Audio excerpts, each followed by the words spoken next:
Welcome to another episode of CMMC-Level, brought to you by Secure Operating Solutions. My name is Alex Omeke, and here we show a lot of people how to get compliant with CMMC or just best practices in general dealing with CMMC.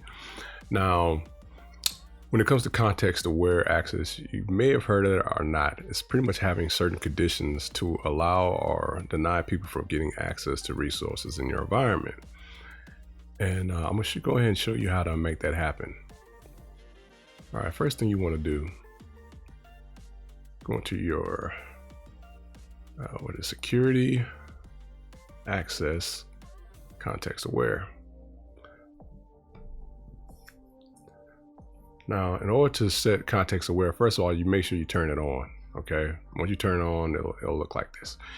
And there's two parts to conditional access and context aware. The first thing is going to be access levels that you have to set to kind of define the conditions in order to get access or allow. So I've already set one up. I'll kind of walk you through what it looks like and how to do it. All right, sorry, we don't need to do that. We can just actually go into it. Now, instead of just creating from scratch, there's no need. It's only a few steps. One, you just got to name it, company owned. This is for This particular one is for devices that my company owns. You can have as many of these as you want. I believe there may be a limit, don't know, but this is how you set it up. Put a name, give it a description. I didn't do it this time, but you might definitely want to give yours a description, best practices. And then you start adding in your attributes of your condition. You can add a lot of these. I'll show you how we did it. You can either say it either meets it or doesn't meet it. There's two ways of doing it, either and or. So I like the and in my particular situation. So one thing I put is location, United States only. So you just, drop it down. These are your options: location, device, operating system, access levels. You can use the access level that you actually build to have an access level. But anyway, that's getting in deep. Your IPs, this is great to know about. So just know that you can do all these things, right? So first thing I do is location, US. Device, company owned. And if you see our other video, we talked about company owned and admin approved devices that we actually own as authorized devices. So this is where you add that in, device. Then here are your options here, company owned. Oh, location, let me just show you what it looks like. All the countries. So there you go. Another device, admin approved, device, encryption. Any chance I get to enforce encryption, I do it. So you have these options: admin approved, device encryption, encrypted, not encrypted, supported, but you know what to do there. OS, this is getting even deeper. I'm using OS because I use Chromebooks. And you can even put minimum if you just want it in there. I just put maximum as just, not maximum, but I just put a high level, just kind of keep it on point. But as long as you put it in there, you should be good. So this is extra lockdown to where it's only company owned Chromebooks. You just hit save, pretty much. So once that's defined, now you can start actually assigning these access levels. And what you do is you go in here and you can choose your OU if you want, or it'll be in there, right? So OU is my CAA testing. I set this up for Gmail, so anybody can't just jump on Gmail unless you're company owned, right? For real, true zero trust, it doesn't hurt to just do it for everything. You can just actually click this box here, whole thing. So I want to show you what it looks like. Matter of fact, yeah, I'll show you what it looks like. Then I'll create a quick one. So you just go in here, assign, high level. It's going to be a few pieces to it. You can, say what it is. You can either monitor it or you can activate it. It's going to have your access level, company owns, which we set. What do you want to do? Do you want to block it? Do you want to warn it? The scope, which is the OU, or you could have users, groups, however you want to enforce this. And what apps you want to use. I'm just using Gmail. And that's the main part, and just make sure it's enabled. And this gets a little deeper into it.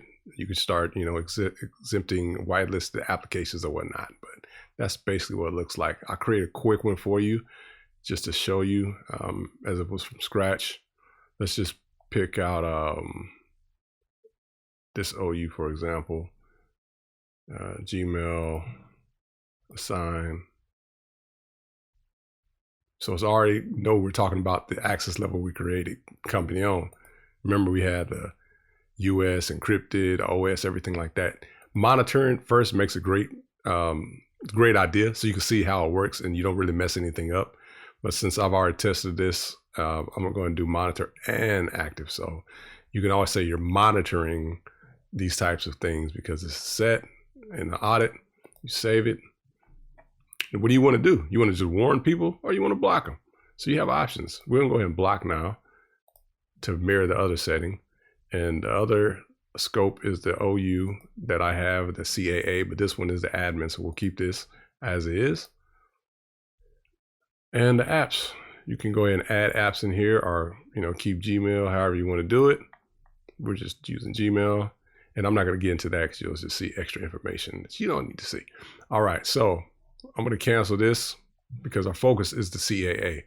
Now we know that this context-aware access level is applied to Gmail for this particular OU, right?